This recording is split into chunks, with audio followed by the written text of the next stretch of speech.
कुछ लोग कहते हैं अल्लाह बड़ा मेहरबान है, अल्लाह ने माफ कर देना है।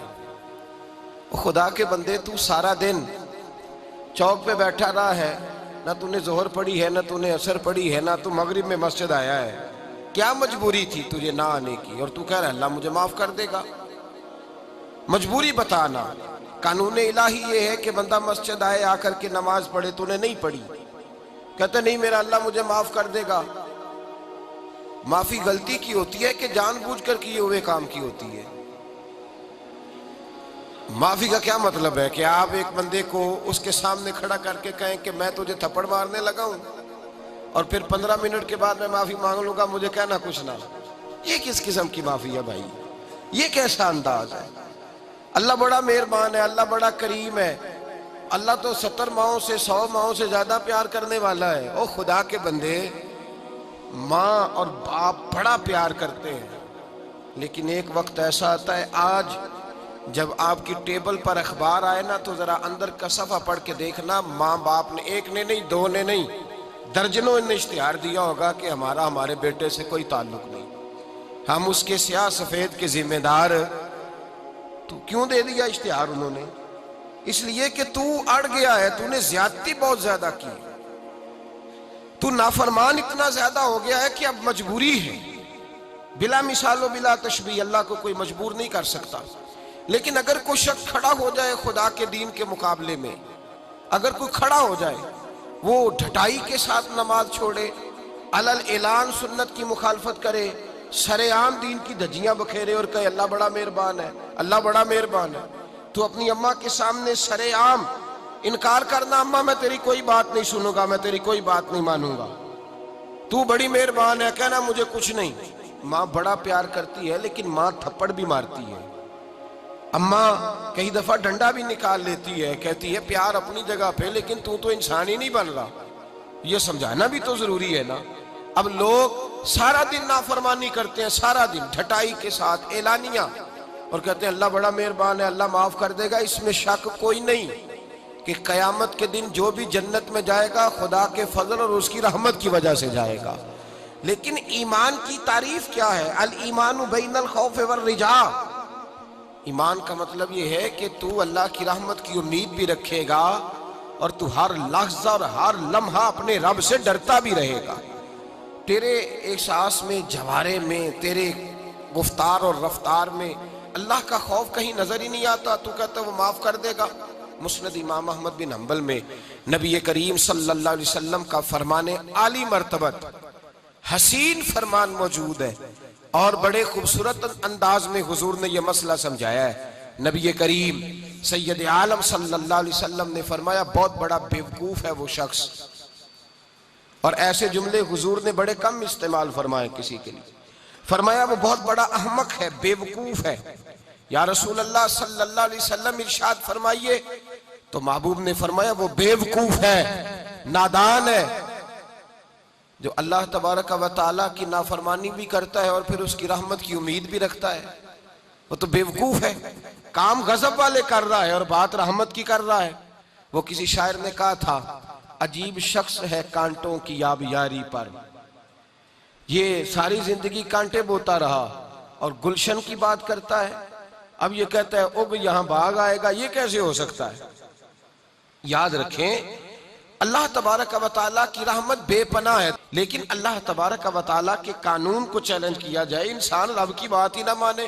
अल्लाह बड़ा मेहरबान है, अल्लाह बड़ा मेहरबान है, अल्लाह बड़ा मेहरबान है, बख्श देगा। तू बता ना भाई, तू बता कि तेरे घर से कोई सारा माल तेरा चुरा के ले जाए और फिर वो तुझे कहे तू बड़ा मेहरबान है, मुझे माफ कर दे, तू कर देगा?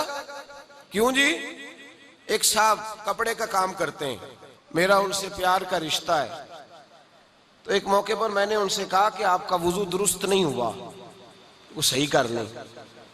कहने लगे अल्लाह कबूल करने वाला है, अल्लाह कबूल करने वाला है।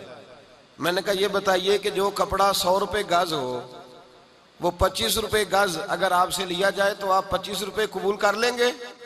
हंसने लगे, कहने लगे आपने तो रेट बड़ा लो कर दिया है, पूरा 75 का ही नुकसान हो गया है, इतना लो रेट कर दिया है कि 25 रुपए में ही दे दूं। मैंने कहा तू अजीब शख्स है भाई, अजीब बेवकूफ है। अजीब तेरा अंदाज है कि दुनियावी माल में तू कबूल नहीं करता। और ये तो बात दुकानदार की है। ग्राहक कपड़ा लेके चला गया, उसने खरीद के वो घर ले गया, जब जाके सारा खोला तो हल्का सा कट निकल आया, हल्का सा। दर्जी कहता है जब सीऊंगा तो मैं अंदर दे दूंगा इसको, ये नुकसान नहीं करेगा। लेकिन वो कहता जनाब पैसे दिए हुए हैं, मैं सही करा के लाऊंगा, मैं इसको दुरुस्त कराऊंगा। ऐसे थोड़ी है कि जो मर्जी मुझे दे जाए, मैं को बेवकूफ हूं।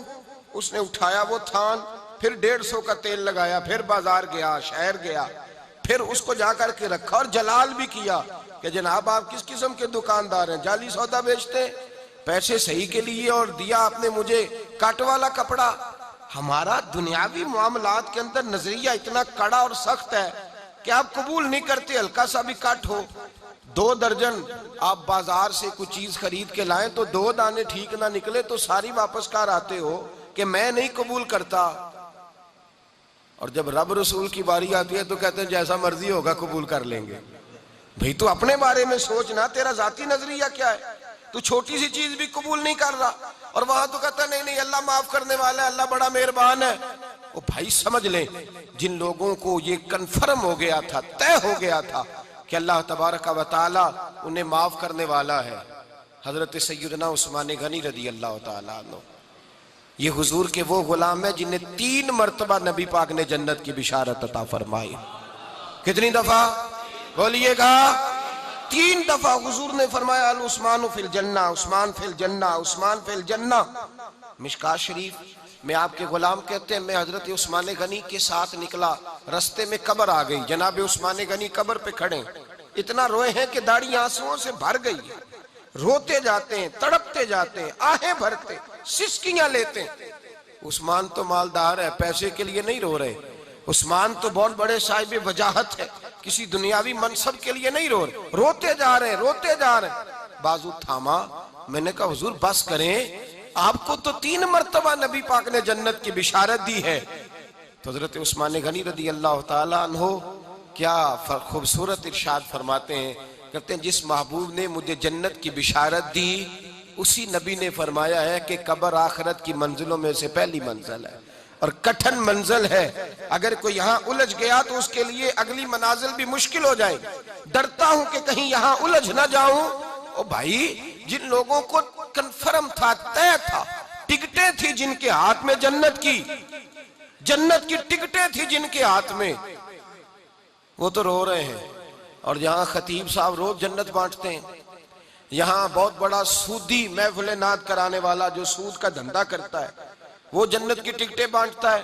वो कहता मैंने दे दी है 4 उम्रे के टिकट तो मैं जन्नती हो गया। नाथ खान साहब आए थे और वो 20-25 लोगों को जन्नती बना गए। अम हसीबतुम अन तदखुलुल जन्ना, रब फरमा रहा है तुमने आसान समझ रखा है तुम जन्नत में चले जाओगे। ये शहादत गाहे उल्फत में कदम रखना है। लोग आसान समझते हैं मुसलमान होना। भाई अल्लाह तबारक व तआला की रहमत के सबब ही लोग जाएंगे, लेकिन अगर हमने रहमत को ही नाराज कर लिया, अगर खुदा के फजल को ही, ये बात दुरुस्त है कि अल्लाह की रहमत कीमत नहीं मांगती, बहाना तलाश करती है, पर कोई बहाना बनाना तो चाहिए ना। कोई बहाना तो बनाना, कोई तवज्जो तो करना, इस पर थोड़ा गौर तो करना। हजरत जनाब सैयदना फारूक आजम रदी अल्लाह तआला, हजरत उमर फारूक के साहबजादे की मुलाकात हो गई हजरत अब्दुल्ला बिन सलाम रदी अल्लाह तआला अन्हु से। ये तौरात भी जानते थे, फिर कुरान मजीद का इल्म भी इन्होंने हासिल किया, मुसलमान हुए, बहुत बड़े आलिम सियाबी थे। तो हजरत उमर फारूक के बेटे से फरमाने लगे तू कुफले जहन्नम का बेटा है। वो दौड़े गए अपने अब्बा जी के पास शिकायत लेके कि अब्बा जी वो तो आपको दोज़ख के दरवाजे का ताला कह रहे हैं जनाब अब्दुल्ला बिन